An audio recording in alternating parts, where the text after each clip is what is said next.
Esse vídeo contém um convite para um evento que acontecerá amanhã, dia 22, às 7 horas da noite em São Paulo. Então, assistam até o final para ficar por dentro. Fala, galera! Bom, primeiramente, me desculpem pelo sumiço aqui no canal. A real é que esse período das eleições me fez refletir muito sobre muitas coisas. Digamos que depois do meu último vídeo, eu comecei a estudar enlouquecidamente toda essa questão das fake news, do processo de desinformação estruturada feita de forma intencional para manipular as redes sociais, e isso me fez pensar muito sobre o papel que eu e a sociedade deveríamos ter para tentar amenizar isso. Isso me trouxe muitas reflexões sobre o que eu e a sociedade deveríamos estar fazendo para tentar amenizar isso tudo, né? Porque se você olhar ao redor, você vai ver que a gente está perdendo um pouquinho o controle das coisas. O primeiro passo é que a gente precisa esclarecer para as pessoas o que anda acontecendo. Explicar para elas que esse mar de desinformação e de confusão não é só uma consequência natural do que vem acontecendo nas redes sociais, mas também de forma estratégica e proposital para manipular o máximo de pessoas possíveis em cima de alguma causa específica. E por isso a gente precisa se dedicar a ensinar as pessoas a saberem pelo menos diferenciar uma fonte de boa credibilidade de uma outra fonte aleatória qualquer. Fazer as pessoas se tornarem mais céticas quanto às informações que elas entram em contato. E ciência, galera, a gente precisa fazer com que as pessoas entendam o que é ciência e a importância dela. A real é que se a gente quiser mudar esse cenário no Brasil, a gente vai ter que começar para ontem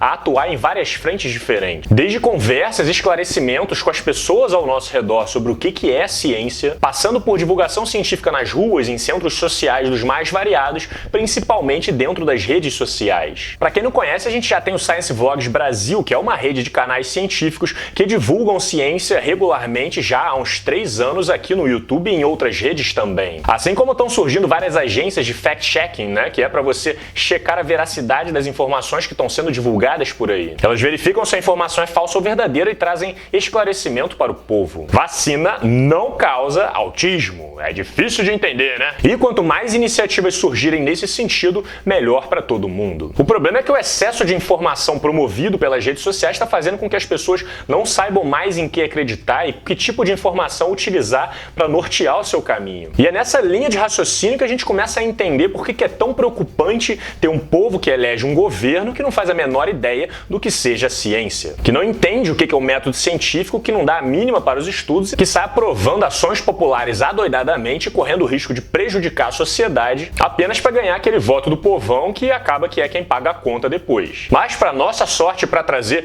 esperança para o povo brasileiro, algumas iniciativas excelentes estão surgindo justamente com o objetivo de fiscalizar e orientar as decisões do governo em relação ao posicionamento da ciência. E a que eu tenho para compartilhar com vocês hoje é a do ICQ, o Instituto Questão de Ciência. O ICQ é uma iniciativa de jornalistas, psicólogos, médicos, cientistas de forma geral, entre eles os pró-reitores de pesquisa da USP, da Unesp e da Unicamp, e eles estão se inspirando em outros órgãos estrangeiros que estão fazendo um excelente trabalho, como o Sense About Science no Reino Unido e o Center of Inquiry nos Estados Unidos, que já vem atuando e demonstrando resultados bastante positivos, e agora nós teremos a nossa versão aqui no Brasil também. O Instituto vai reunir mais de 20 membros, sendo a maior parte deles professores universitários, e até o Drauzio Varela vai estar na jogada. Vai, Drauzio! E um dos principais direcionamentos desse instituto será o de cobrar o governo que utilize embasamento científico em suas decisões. É cobrar que o governo tenha um mínimo de compromisso com a opinião científica do mundo.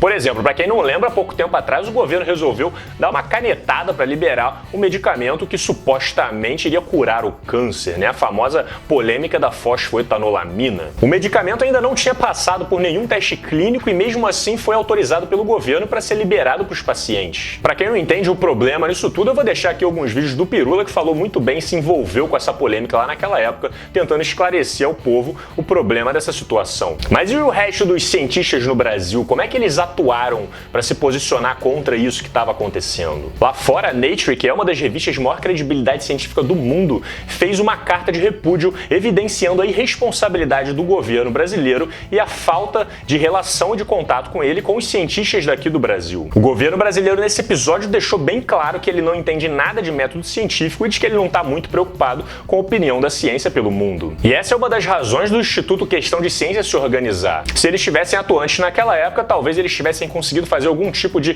pressão política para o governo não tomar as atitudes que ele tomou. Mas esse é só um dos exemplos, né? O Brasil precisa melhorar muito ainda a relação dele com a opinião científica no mundo. mundo. E por isso, algumas das atuações prometidas pelo ICQ serão o ativismo institucional, entrando em contato direto com os parlamentares e cobrando que as ações e propostas deles estejam de acordo e respaldados cientificamente. Nossa, cara, só essa primeira já resolveria boa parte dos problemas. Promoção de estudos e investigações em normas políticas que já vêm sendo utilizadas e estão em andamento. A criação de um observatório de pseudociência, que vai estar constantemente analisando as declarações de políticos, celebridades, de anúncios, de campanhas, entre vários outros, e verificando se há pseudociências sendo propagadas.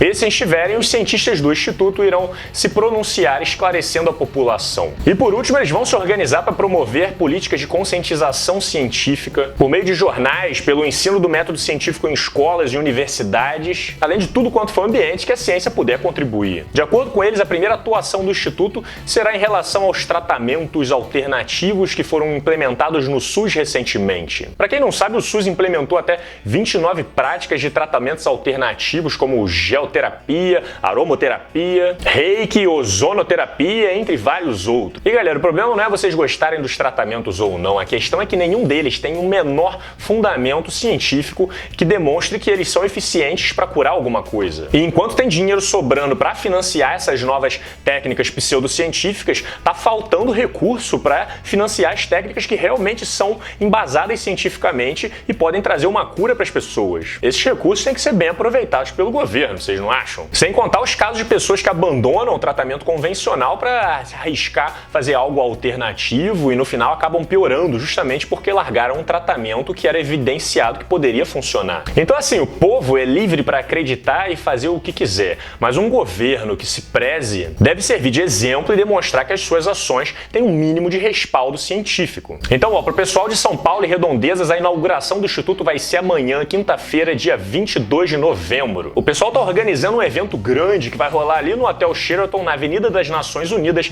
às 7 horas da noite. Eu vou disponibilizar o site oficial aqui para vocês terem acesso aos ingressos que são gratuitos, para vocês poderem chegar lá e aproveitar a abertura desse evento. E se eu fosse vocês, eu iria, porque para abrir com chave de ouro esse evento, eles vão contar com a presença do médico Edzard Ernst, que é um especialista ex-homeopata da Universidade de Exeter. E esse cara já fez vários trabalhos críticos sobre homeopatia que acabaram servindo de base para as políticas públicas de saúde da Inglaterra e da Austrália. Esse cara sabe do que está falando e esse assunto tem tudo a ver com a proposta do Instituto, que também tem como alvo as pseudociências que vêm sendo ensinadas dentro das universidades, como é o caso da homeopatia, e eu também já falei muito bem neste vídeo aqui. Então, quem tiver a oportunidade de ir, acessem o link para vocês poderem garantir o ingresso de vocês. Amanhã, dia 22, quinta-feira, às 7 horas da noite, no Hotel Sheraton, na Avenida das Nações Unidas, em São Paulo. Beleza? E vamos lembrar dessa iniciativa daqui para frente, para que a gente esteja sempre por perto, cobrando eles de que o trabalho deles seja realmente bem feito. E claro, dando toda a força para que eles continuem nessa iniciativa que tem de tudo para tornar o Brasil um país mais sério e melhor de se viver. Um agradecimento aos apoiadores que tornam este trabalho possível. O próximo roteiro já está em um processo bem avançado, bastante complexo. Inclusive, vou falar sobre história, sobre ciência, sobre filosofia, política, atualidade. Provavelmente vai passar dos 40 minutos, então me desculpem pelo atraso, mas eu estou tentando fazer um trabalho bom. Então a gente se vê no próximo vídeo. Um grande abraço e um tchau dos gatinhos maravilhosos!